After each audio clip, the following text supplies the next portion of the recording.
অলসতা মানুষের জীবনে বিরাট বড় একটা লানত। দুনিয়ার ব্যাপারে হোক আর দিনের ব্যাপারে হোক, দুনিয়ার ব্যাপারের চেয়ে দিনের ব্যাপারে অলসতা এটা আরো বড় লানত। আরবিতে যদিও এটাকে কাসাল বলে, আল্লাহ রসুল সাল্লাল্লাহু আলাইহি ওয়াসাল্লাম সদা সর্বদা এটার থেকে পানা চাইতেন যে আল্লাহ আপনি আমাকে অলস বানায়েন না। দুনিয়ার ব্যাপারের চেয়ে দিনের ব্যাপারে অলসতা এটা আরো ক্ষতিকর এবং বড় লানত। দুনিয়ার ব্যাপারে তো মানুষ স্বীকার করে যে অলসতাটা দূষণীয়। অলসতা মানুষ দুনিয়ার ব্যাপারে পছন্দ করে না। এটার জন্য বকাঝকাও করতে থাকে। কর্মচারী যদি অলস হয় তো মালিক বকাঝকাও যেমন করে, আবার দেখা যায় বেশি অলস হলে চাকরির থেকে বহিষ্কারও করে, বাদ দিয়া দেয়। দুনিয়ার অলসতার ব্যাপারে তো মানুষ সচেতন, এটাকে সহ্য করতে চায় না। কিন্তু আখেরাতের ব্যাপারে অলসতা, এই ব্যাপারে মানুষ সচেতন না। আমরা কেউ সচেতন না। যদি সচেতন হতো তাহলে আমাদের মুহূর্তগুলা গাফলতে কোনোদিন কাটতো না। গাফলত বোঝেন? গাফেল অবস্থায় আমাদের মুহূর্তগুলা কাটতো না, বরং মুহূর্তগুলাকে ইবাদতের রূপান্তরিত করার জন্য কোনো না কোনো আমলের ভিতরে কাটত। একটা আমল মানুষের জন্য অনেক সহজ, অনেক সহজ।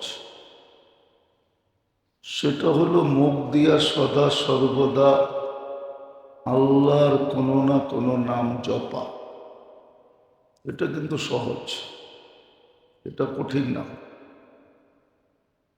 কোনো না কোনো আল্লাহর নাম, জিকির যেটাকে বলে। এই জন্য এক সাহাবী আল্লাহ রসুলের কাছে আয়সা জিজ্ঞাসা করছে, ইয়া রসুল আল্লাহ আউসিনি, আমাকে নসিহত করেন, কিছু উপদেশ দেন। তা আল্লাহ রসুল একটা শব্দ বলছে, ইয়াকুন লিসানুকা রতবান বিযিকরিল্লাহ, সদা সর্বদা জবানকে আল্লাহর জিকিরে ব্যস্ত রাখো। আবার এটার পুরস্কারও অন্য হাদিসে বলছেন, তুমি যদি সদা সর্বদা আল্লাহর জিকিরে জবানকে ব্যস্ত রাখলে তো ভালো মতে শুনা নাও, তুমি হাসতে হাসতে জান্নাতে যাবে। এটা কিন্তু খুব সহজ। সুবহানাল্লাহ মুখে রাখা, আলহামদুলিল্লাহ মুখে রাখা, আল্লাহু আকবার বা আল্লাহ আল্লাহ, 99 নামের ভিতর থেকে যেই কোনো একটা, এটা কিন্তু মুখে রাখা খুব সহজ। এটার জন্য উজুও দরকার হয় না, হাত পার ব্যস্ততাও লাগে না। ইচ্ছা করলে অভ্যাস বানাইতে পারে। আসে কিছু লোক হয়তো হবে দুনিয়াতে যারা জবানকে জিকিরে ব্যস্ত করে দিছে। কিছু লোক হবে দুনিয়াতে, হয়তো আমরা ওদেরকে চিনি না, কিন্তু হবে। এই জন্য বলতেছিলাম, অলসতা মানুষের জীবনে সবচেয়ে বড় লানত। এই জন্যই সুযোগগুলা, সময়গুলা কাজে লাগে না। অলসতাই মানুষের ভিতরে গাফলত নিয়ে আসে, গাফেল। এই জন্য হাদিসে হুকুমও আসছে, গাফেল হও না। গাফেলকে আল্লাহ পছন্দ করেন না। সত্য এটি, আল্লাহর ভালোবাসা আমরা চাই, সবাই আল্লাহর ভালোবাসা চায়, যে আল্লাহ ভালোবাসুক। কেননা আল্লাহ ভালোবাসলে বড় লাভ হয়। দুনিয়ার কোনো পদস্থ ব্যক্তি কাউকে ভালোবাসলে ওইখানে একটা লাভের ছোঁয়া থাকে। সম্পর্কের কারণে, ভালোবাসার কারণে একটা লাভ হয়। আল্লাহ তো আল্লাহ, অল ইন ওয়াল, সমগ্র জগতের মালিক। সত্য একটা কাহিনী আছে,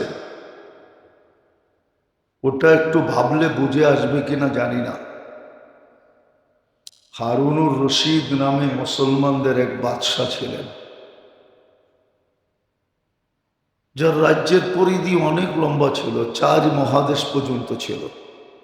তখন মহাদেশ 4টেই ছিল, এশিয়া, ইউরোপ, আফ্রিকা, রাশিয়া। বাকি মহাদেশগুলো পরে আবিষ্কার হয়েছে। উনি এক কৃতদাসকে খুব ভালোবাসতেন, আয়াজ নাম ছিল, খুব ভালোবাসতেন। কৃতদাস হলে কি হবে, বড় বুদ্ধিমান ছিল। আর বুদ্ধিমান হওয়ারও একটা কারণ ছিল, কেউ জানতো না ও আহলে বাইত ছিল, আল্লাহর রসুলের আহাল ছিল। যদিও পরে জানার পরে আজাদ হয়ে গেছিল, আজাদ করে দেওয়া হয়েছিল, তো বাদশাহ আর ওর ঘনিষ্ঠতা মন্ত্রীবর্গদের পছন্দ হইতেছিল না। বাদশাহ পরীক্ষামূলক যে কেন ওর সাথে এত সম্পর্ক, এটা বোঝানোর জন্য মন্ত্রী পরিষদের ভিতরে এলান করছিলেন যে আমি কালকে কিছু জিনিস ছিটায় দিব, যে যেটা নিবে সে সেটার মালিক হয়ে যাবে। যেমন কথা তেমন কাজ। পরের দিন সোনা দানা ছিটায় দিছেন, ভান্ডারের দামি দামি জিনিস। হুকুম হয়েছে যে যেটা ধরবে সে সেটার মালিক। যেমন কথা তেমন কাজ, মন্ত্রী পরিষদ সব ভাঙ্গা পড়ছে, কে কোনটা কুড়ায় নিবে। কিন্তু আয়াজ দাঁড়ানো ছিল বাদশার পিছে, সে কোনোটার ভিতরে হাত দিতেছিল না। বাদশার সামনে ছিল মূল্যবান হীরা, বাদশাহ ইঙ্গিত করতেছিল তুমি এটায় হাত দাও, সে হাত দিতেছিল না। সে বাদশাকে জিজ্ঞাসা করতেছিল আপনার ঘোষণা সত্য তো, যে যেটার উপরে হাত দিবে ওটার মালিক হয়ে যাবে? বলছে বিলকুল সত্য। তো সে বাদশার মাথার উপরে হাত দিয়ে দিছে।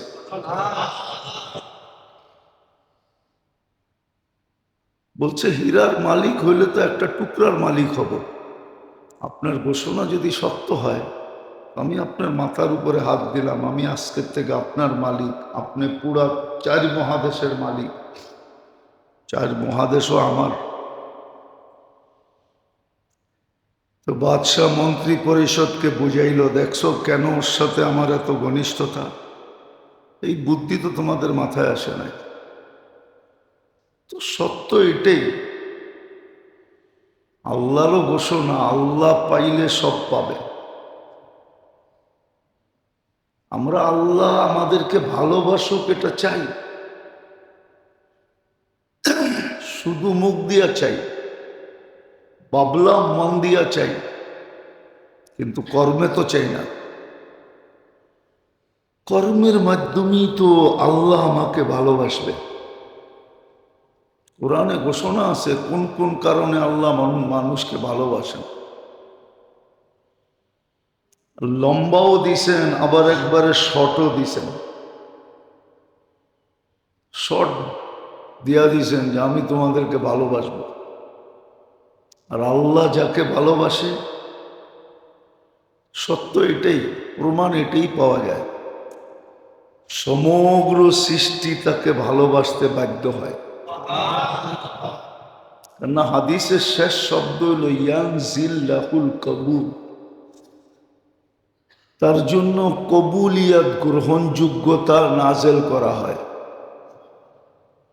সৃষ্টির সামনে ঘোষণা হয়, প্রথম আকাশের নিচে ঘোষণা হয়, ইন্নাল্লাহা ইউহিব্বু ফুলান, আল্লাহ অমুককে ভালোবাসে।